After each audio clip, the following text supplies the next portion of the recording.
Todos conocemos a Incredibox, esta en la cual nos permite crear canciones con un estilo musical de las bocas, y con muchísimos estilos diariamente.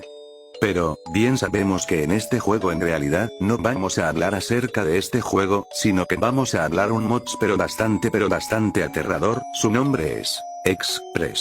Sí, escuchaste bien, Express es uno de los mods pero más aterradores lo que me encontré en internet, pero también hay muchos personajes que en realidadmente sí sufren cosas muy aterradores, como el caso llamado Cass, una mujer que tiene una trompeta en su cabeza.